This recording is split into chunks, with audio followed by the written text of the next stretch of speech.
Beyond the Gates spoilers for Tuesday, June 10th predict Danny Dupree's eyes are glued to the polished hospital hallway where Bill Hamilton lies recovering from his recent health crisis.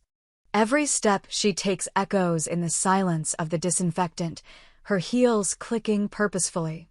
Andre Richardson's words from the night before are still fresh in her mind, urged her to go public with their relationship, to show the world the strength between them. But Danny hesitates. How can she expose herself now, when Bill's fragile condition dominates the town's gossip and sympathy gestures? Andre, equally restless, paced the gallery where his latest collection, vibrant abstracts in jeweled tones, hung in limbo ahead of their Tuesday evening opening. He draped a charcoal gray scarf around his neck, eyes distant as he considered how best to persuade Danny that the time was right. Yet each attempt to broach the subject ended in awkward silence, his carefully chosen phrase dying on his lips. He knew that Danny's devotion to Bill ran deeper than mere friendship. Since Bill's stroke, Danny had been at his bedside more often than his own wife, Haley, whose frustration writhed beneath forced smiles and clinical concern. Danny's maternal tenderness had drawn the townspeople's admiration and Haley's ire. Andre feared that if Danny could not disentangle her loyalties, their fledgling romance would never escape the shadow of Bill's hospital room. Inside Bill's semi-private suite, Danny paused before a monitor displaying his vitals. His heartbeat pulsed evenly, but the twitch in his left hand, a tremor Bill insisted was nothing serious, haunted Danny more than any medical report. She pressed a hand to the cool glass of the four-pole as if drawing strength from Bill's steady rhythm. The nurse, passing by, offered a sympathetic nod. Danny returned it, then slipped inside, her steel-gray coat swirling around her like a second skin. "Good morning, Bill," she whispered, smoothing the blankets over his knees.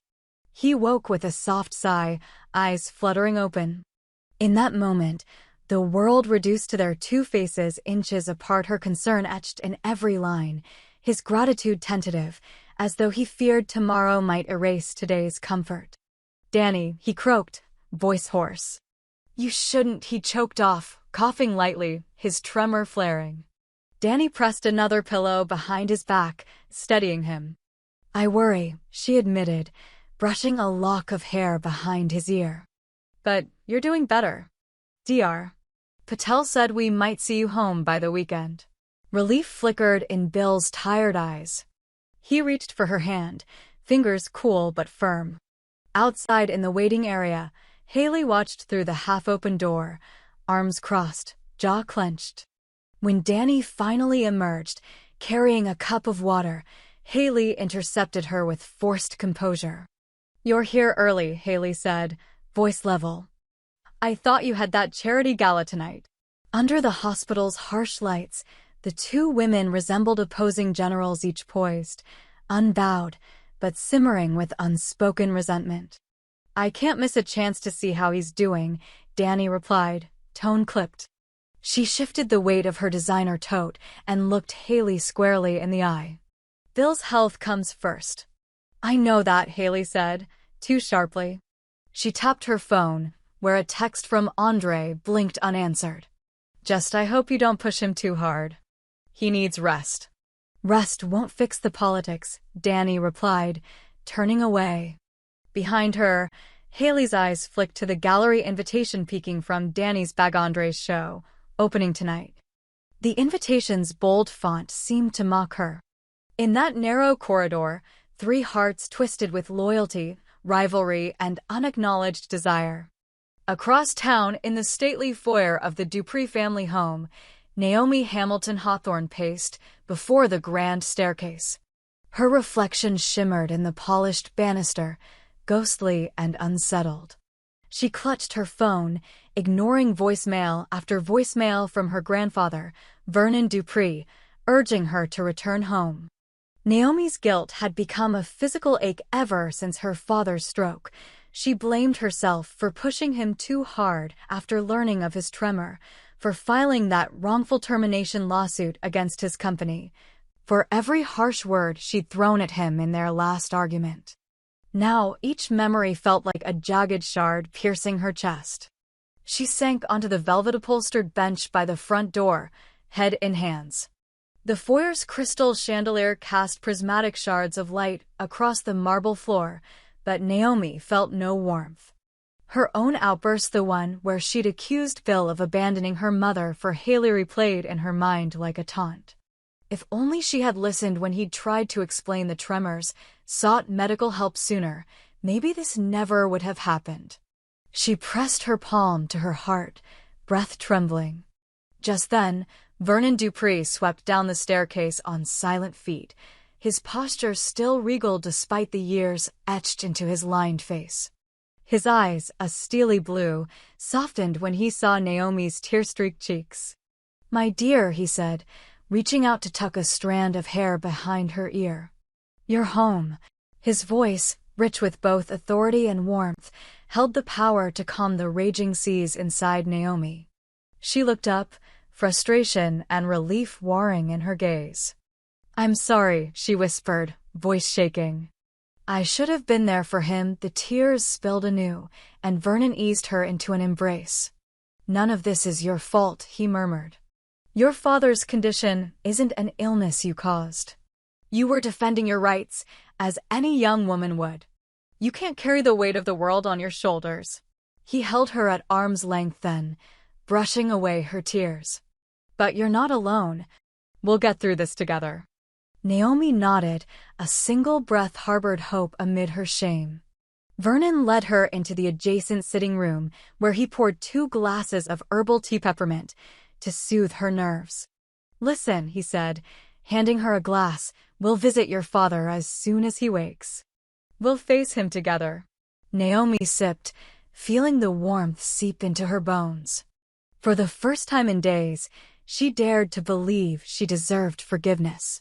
Meanwhile, in a quieter wing of the hospital where Bill's recuperation stretched into its 3rd day, Chelsea Hamilton slipped through swinging doors with a tray of pastries.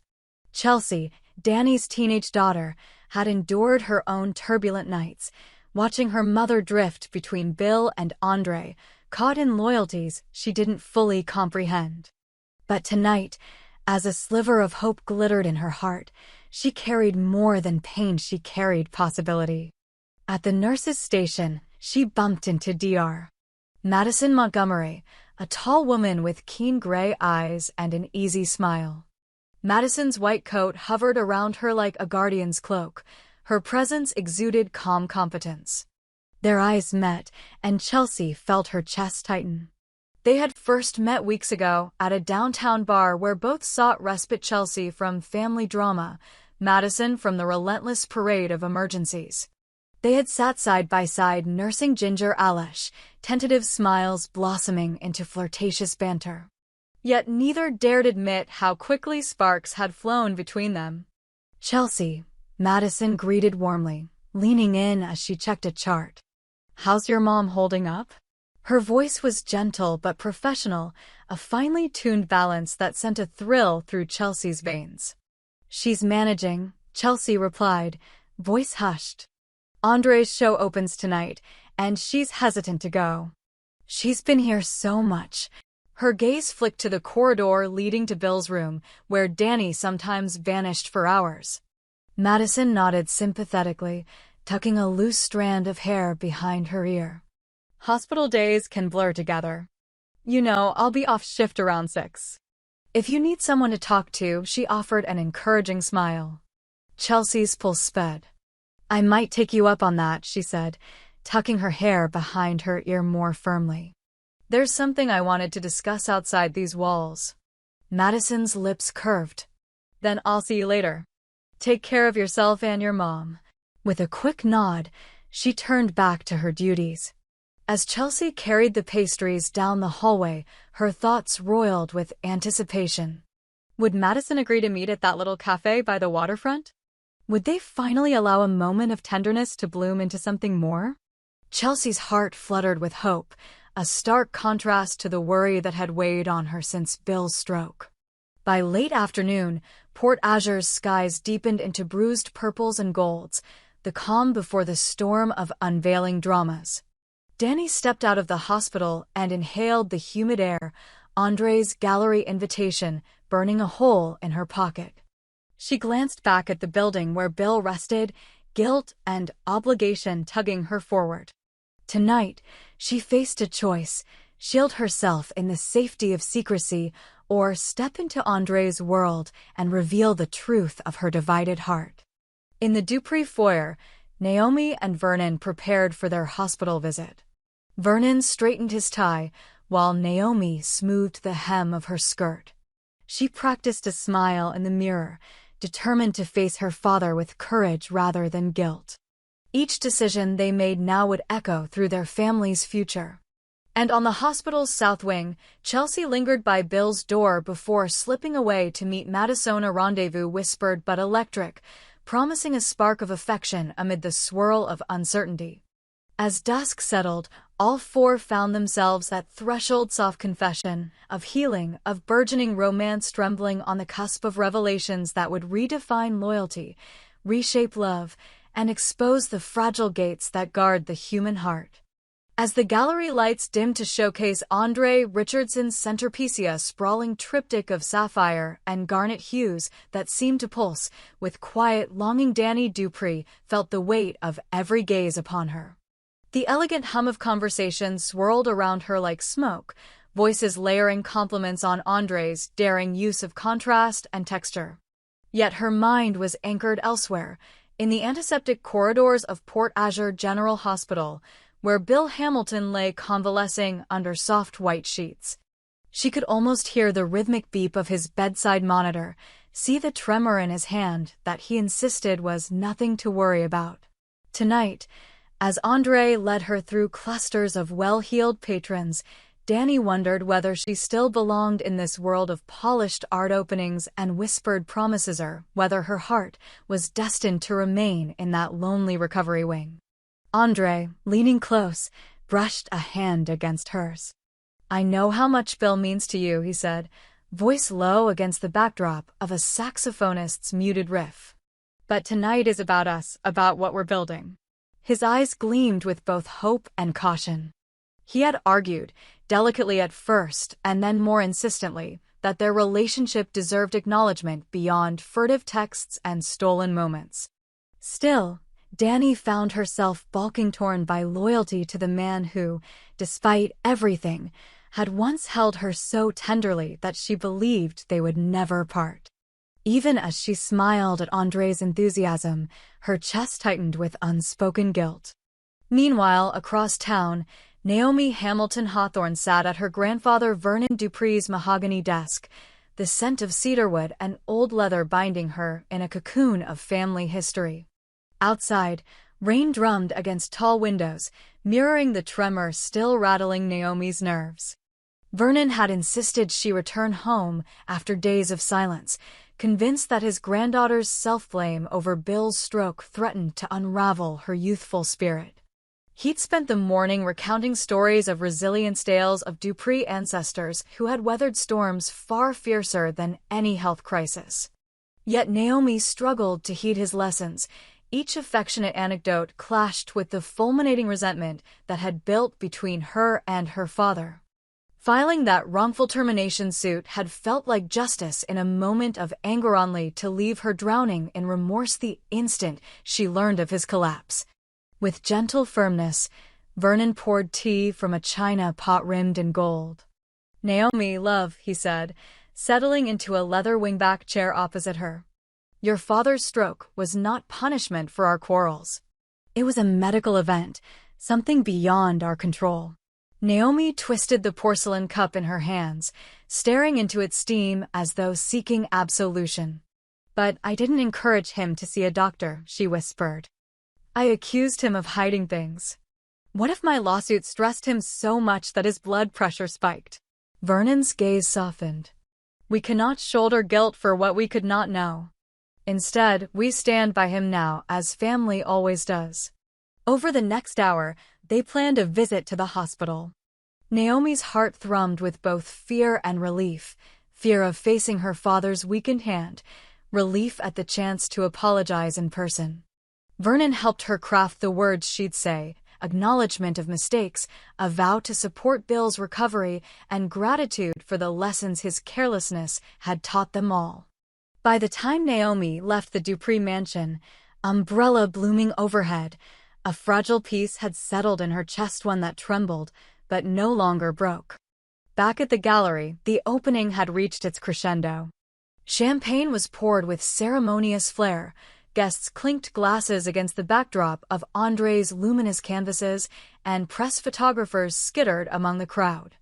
Danny drifted between clusters of admirers, offering polite nods and measured smiles, but her eyes sought only Andre's.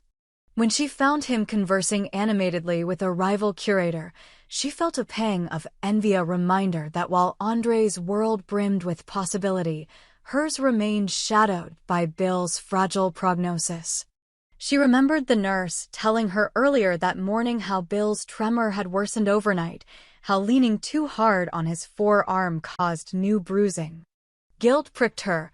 Every bright moment with Andre felt like a betrayal of her promise to Bill to stand by him through every trial. At 10 o'clock, as the crowd thinned and the gallery's brass doors closed with a sonorous thud, Andre found Danny standing in front of the triptych, fingers trailing the vibrant brushstrokes. He slipped an arm around her shoulders, lowering his voice to a tremulous murmur. "You said you'd come away with me tonight," he began. "But you've been distant all evening. I need to know, are you with me?" She froze, the contours of her dilemma sharper than any pigment on his canvas. "I care about you, Andre," she whispered, voice trembling. "But Bill needs me." The gallery's white walls seemed to pulse with judgment as she continued. "I can't ask him to face his mortality alone, just so we can share a future." Tears glittered in her eyes, tears not born of pity for herself, but of sorrow for the man she'd loved before anything else. Andre's face shifted from hope to pain. He pulled away, stepping back as though distancing himself from both her words and her guilt. "Then maybe we need more time," he said, pain etched in every syllable. He gathered his scarf and coat, his silhouette framed by the cleaning crew's milling shadows. "I'll see you soon," he added, voice hollow, and turned away. Left alone in the gallery's empty hush, Danny felt the triptych's colors blur into grays. Somewhere in the night sky above the gallery roof, rain began to fall again, soft drumming against skylights. She pressed her hands to the painted surface, as if seeking the stability that reality no longer offered. Yet the hues she had once admired now echoed the chaos in her own heart, a tempest of regret, fear, and impossible choice. Later, as she finally slid the hospital's badge back onto her coat, the ward was silent but for distant monitors and occasional hushed footsteps. Bill, upon hearing Danny's footsteps, managed to flash a tired smile. She perched beside him, smoothing a stray lock of hair. He reached for her hand. "I missed you tonight," he whispered. Danny's throat tightened. She hovered on the precipice of confession, off revealing to Bill how close she'd come to walking away from him, of admitting the conversation with Andre that left her torn. But as she looked into Bill's grateful eyes so full of trust, she stayed silent, pressing her lips into a reassuring smile that cracked beneath the weight of her hidden truths. That same night, Naomi and Vernon slipped into Bill's room bearing fresh linens from home and a small bouquet of daisies, his favorite. Naomi knelt by her father's bedside, inhaling the floral scent as she choked out an apology. "Dad, I'm sorry for everything," she began. "I was angry, I blamed you, but I never wanted you to get hurt." Bill's voice was raspy but tender as he reached for her hand. "Naomi, my daughter, you have nothing to be sorry for. You needed to find your voice, you did that. Now let's focus on healing together." Vernon stood behind Naomi, his presence a silent fortress of support. Naomi let tears fall freely this time, tears of relief, of release, of hope. Meanwhile, Chelsea Hamilton stole down to the hospital cafeteria, anticipation fluttering in her chest. She spotted Dr. Madison Montgomery perched at a corner table, grading charts beneath the glow of a lone lamp. Madison looked up, her keen gray eyes softening when she saw Chelsea. "Hey," she greeted, sliding her notebook aside. "You made it." Chelsea's heart leapt. They ordered herbal tea peppermint for Chelsea's nerves, chamomile for Madison's night shift fatigue, and talked in hushed tones about life beyond the ward. Chelsea recounted her mother's divided attentions, her brother's absence, and how she longed for normalcy. Madison listened, then shared her own stories, the isolation of hospital life, the rare moments of connection between patient and practitioner. When their conversation lulled, Madison reached across the table and brushed a hand against Chelsea's wrist, a simple gesture that set Chelsea's pulse racing. In that quiet moment, amid flickering fluorescence and hum of late-night murmurs, they allowed themselves a stolen hope that their bond might flourish into something beyond whispered confidences. By early morning, Port Azure slumbered under a blanket of mist, yet in the corridors of hospital and heart, the dawn of reckoning stirred. Dani rose before first light, resolved to confront the truths she had hidden, to confess to Bill the depth of her guilt, to face Andre if he still sought her, to plead with her own heart for clarity. Naomi, buoyed by her father's forgiveness, prepared to speak at the next board meeting for Bill's company, determined to turn her lawsuit into a strategy for safeguarding his legacy. Chelsea, eyes bright with possibility, texted Madison to plan a proper day, perhaps a picnic by the lake shore, far from fluorescent bulbs. And Andre, restless in his loft overlooking the gallery district, sketched new compositions born of heartbreak's palette, each stroke a cry for reconciliation with Dani's love. Port Azure braced itself for Tuesday's broadcast. In the unfolding chapters of loyalty and longing, each soul teetered on the edge of revelation. Loyalties would be tested, alliances renegotiated, and hearts far too brittle would discover the steel forged when confession, forgiveness, and passion collide. In the hush before that storm, the city held its breath, waiting to see who would walk through the gates of honesty and who would be left in their shadow.